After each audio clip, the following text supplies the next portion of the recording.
ಮಲೆನಾಡು ಜನಹಿತ ರಕ್ಷಣಾ ವೇದಿಕೆಯ ವತಿಯಿಂದ ಸುಬ್ರಹ್ಮಣ್ಯದ ವಲಯ ಅರಣ್ಯ ಕಚೇರಿಯ ಎದುರುಗಡೆ ಕಸ್ತೂರಿ ರಂಗನ್ ವರದಿ ಬಾಧಿತ ಗ್ರಾಮಗಳ ಸುಮಾರು 150ಕ್ಕೂ ಹೆಚ್ಚು ರೈತರಿಂದ ಬೃಹತ್ ಪ್ರತಿಭಟನೆಯು ನಡೆಯಿತು.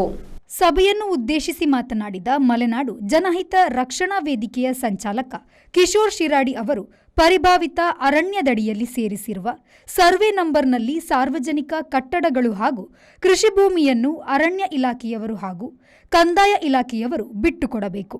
ಪಶ್ಚಿಮ ಘಟ್ಟದ ಗ್ರಾಮೀಣ ಪ್ರದೇಶದಲ್ಲಿ ಇರುವ ಅರಣ್ಯದಂಚಿನಲ್ಲಿ ಕೂಡಲೇ ಗಡಿಗುರುತು ಮಾಡಬೇಕು. ಅಲ್ಲದೆ ಆನೆ ದಾಳಿ ಆಗದಂತೆ ಸೋಲಾರ್ ಬೇಲಿಯನ್ನು ಅಳವಡಿಸಬೇಕು. ಕಸ್ತೂರಿ ರಂಗನ್ ವರದಿ ಅಸ್ವಾಭಾವಿಕವಾಗಿದ್ದು ಗ್ರಾಮೀಣ ಪ್ರದೇಶಕ್ಕೆ ಬಾರದೆ ಸರ್ವೆ ಮಾಡಿರುವುದನ್ನು ನಾವುಗಳು ವಿರೋಧಿಸುತ್ತೇವೆ.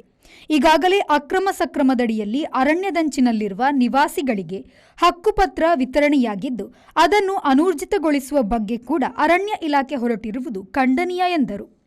ಮಲೆನಾಡು ಜನಹಿತ ರಕ್ಷಣಾ ವೇದಿಕೆಯ ಚಂದ್ರಶೇಖರ ಬಾಳುಗೋಡು, ಮಲೆನಾಡು ಜನಹಿತ ರಕ್ಷಣಾ ವೇದಿಕೆಯ ಉಪಾಧ್ಯಕ್ಷ ಅತ್ಯುತ್ತ ಗೌಡ, ಹರಿಪ್ರಸಾದ್ ಕಳಿಗೆ, ಕೊನೆಯಲ್ಲಿ ಸುಬ್ರಹ್ಮಣ್ಯ ವಲಯ ಅರಣ್ಯಾಧಿಕಾರಿ ವಿಮಲ್ ಬಾಬು ಮತ್ತಿತರರು ಪಾಲ್ಗೊಂಡಿದ್ದರು.